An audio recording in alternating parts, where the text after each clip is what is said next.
bakunzi bimbonesha kure y'ivyiza vy'Uburundi RTBB muriko muradukurikirana mukadukurikirana ku murongo wa 92 n'ibice bitandatu kuri FM hamwe n'igisata c'imbonesha kure gikorera ku buhinga bwa none aho dukorera ku mbuga ngurukana bumenyi Facebook, YouTube, Instagram ukandika ijambo radio television Burundi bwiza.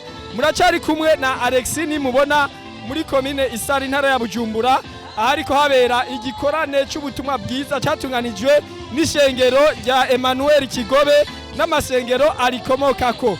Umunsi akaba ari umunsi ugira gatatu nko mubibona hariya hirya, umunsi wa nyuma w'igikorane uriko urahimbazwa ngaha muri komine Isare citabwe n'amasengero menshi cyane. Ubu rero tukaba turi kumwe n'umuntu yakurikiranye ikino gikorane, akaba yagikurikiranye mu misi itatu. Iyo misi itatu yose akaba bwari ubutumwa bwiza buriko buratangwa, impanuro nyinshi ziko ziratangwa. Twegereye rero uyu mwene gihugu yakurikiranye bino bikorwa by'ino gikorane kirangiye uno munsi, bikaba byari bifise ijambo ry'urufatiro rivuga ati murazi kugenzura ijuru uko risa ariko ibimenyetso by'ibihe ntimuzi kubigenzura. None mwotwidondora mwebwe mwakurikiranye kino gikorane? Jewe nitwamba David nkabandi umukristo wo kuri Eglise Emmanuel Gikungu, naje muri kino gikorane kuva ku munsi wa gatanu nari hano narakurikiranye ku bikorwa byagenze kandi ku vy'ukuri twahabonye ikiganza c'Imana. Murazi yuko ibintu byo gusenga bijamwo ukwemera, mbega mwebwe muravye ingene mwahora mumeze canke ivyo iza umubona mwoba mwarose muri iki gikorane vyo bari nk'ibihe ku bwanyu?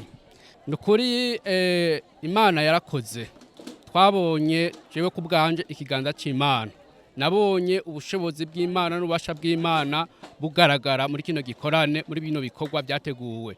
Hama nk'ivyiza nabonye ku bwanje jewe ubwanje narafashijwe cyane kuko narageze ku rundi rugero rwo gutahura uko umuntu akwiye kugenzura ibihe, aho ibihe bigeze, ko tutakwiye gufata umwanya munini cyane ngo tushire mu vy'umubiri gusa, ngo tugenzure ivy'isi, tugenzure ivy'ikirere gusa, ariko kandi tugenzure ivy'ijambo ry'Imana, ivy'ukuza k'umwami wacu Yesu Kristo kuko yegereje. Abantu benshi narigishijwe yuko abantu benshi bagenzura cyane ivy'umubiri atari ko batagenzura ivyo impwemu, ko Kristo ari hafi kuza gutora ishengero. Abantu rero benshi barazimiriye muri ubwo buzimire bwo kutamenya Kristo. Jewe rero narongewe intege, ndongera ndigishwa, ndongera ndanagurwa, ndamenya yuko kujye kugenzura ibihe nari nsanzwe mfise nkwiye kukongera ko ubundi buryo, izindi nkomezi, na cyane cyane nishimikije ijambo ry'Imana, kagenzura ibihe aho bigeze nishimikije Bibiliya ijambo ry'Imana.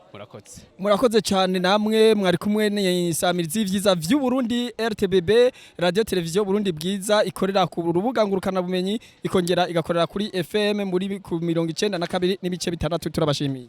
Namwe turabashimiye. Radio television